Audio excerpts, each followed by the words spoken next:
I kicked a girl in the head last weekend.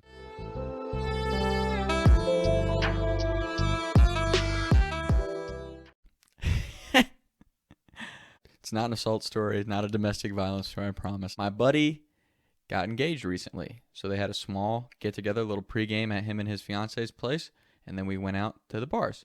We went to this little bar, had a little bar inside where they were serving drinks, a lounge area, and then a dance floor. It wasn't a huge dance floor. There was a good 60, say 50, 60 people on it. We're at the edge of the lounge area, and I should explain the social dynamic here. I still hang out regularly with like 3 of my close friends from high school. One of my buddies who got engaged is one of them. Me and my buddy, we'll call him Griff, we love to do things that garner reactions. I really need he's ripping the plant out of the pot. What are you fucking doing? Out of the pot. What are you fucking doing? I'll put it that way. We love to do these things that appear to be reckless and impulsive, but we've thought them through, or at least I've thought them through, because it's usually me doing it. And it garners these reactions because our buddies, not all the time, they cut loose at times, but when they are in settings where they're a little uptight, just like to do things just to get them going. We are at the edge of the dance floor.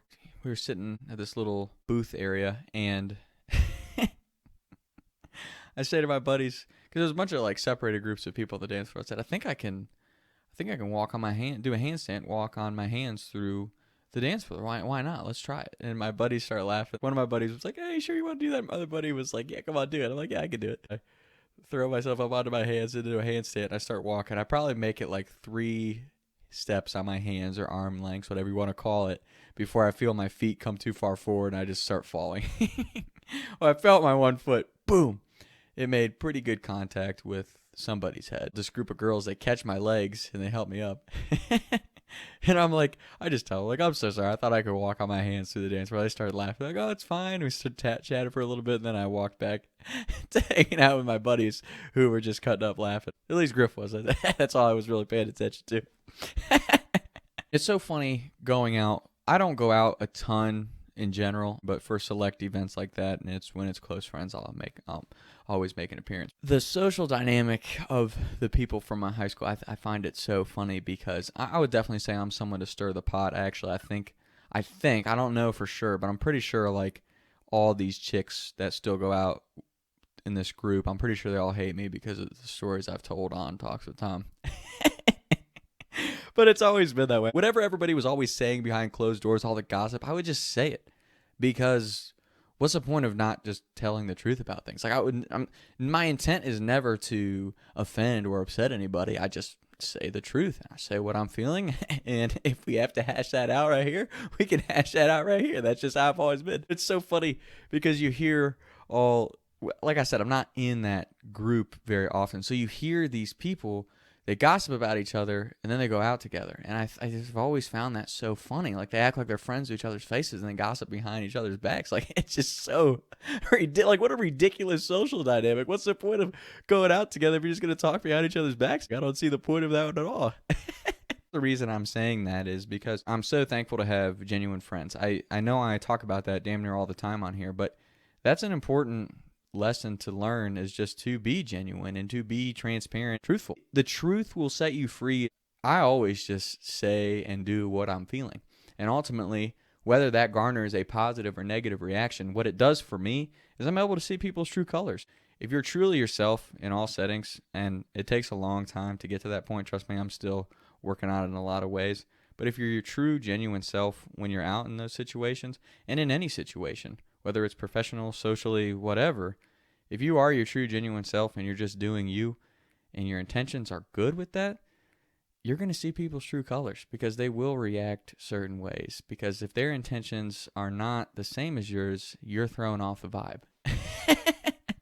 And that's something that I never really realized till later in life, but it comes back to me. It's the importance of having genuine friends and genuine people in your life, because there's always going to be people that judge you. There's always going to be people that hate on you. There's always going to be people that talk behind your back and rag on you. But that's part of life. Anyone talking negatively or poorly about other people, they can't look in the mirror and figure out what's going on in their own head. And that's purely my take. But if you truly are just happy with who you are. There's never a reason to bash or rag on somebody else. But that's why there's always haters, because if you're doing something a certain way and you're living your life and you're being the best version of yourself, you're always going to have haters, because there's people that wish they could do that. And I'm not even saying that that's me, but I've always noticed that sense of, oh, fuck that kid, you know? And it used to really, growing up, especially at college, it used to really bother me, because I'm like, why, like, these kids act like I don't know that everyone's talking shit behind my back. Like, I can hear you. I hear all the backhanded comments. I know all the gossip. I just choose not to. I choose not to engage. I'm far from perfect. I'm still human. I've gotten caught up in the gossip and getting mad at people talking shit behind my back or doing things to try to piss me off. But it's one of those things. I've learned that is just a part of life. If you're doing you and you're being yourself and you're living your life the way you want to live it, you're going to have haters, and that's something that you just have to kind of embrace. Circling back to the whole origin of my point, that's why it's great to have genuine friends, because they just love having you around, and they can be themselves when they're with you, and you can do the same with them. So you want that close group of people in your life who you can truly just be yourself around, because genuine people in this world today, they're a rare find. So when you do find someone that is genuine, truly wants what's best for you, and has your back in all situations, that's a true friend, and you should do the same for them. And with that being said, I never name drop on here, but shout out Griffin Hester. Griffin is easily one of the most genuine people I've ever met in my life, and that is why he will always be my friend till the day that I die. So Griffin, thank you. That's the episode. Talks with Tom. I was riding around town thinking to myself, is it gonna get easier? I'll be up and away of the street and paper, I can't even breathe no more. What's it to me? What can I see? Taking shots by the lake till I can't even breathe no more. See no more.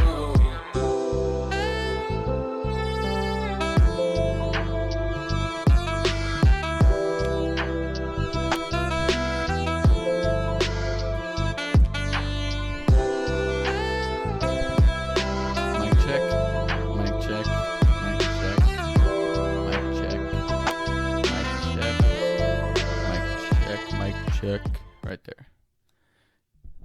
Mic check.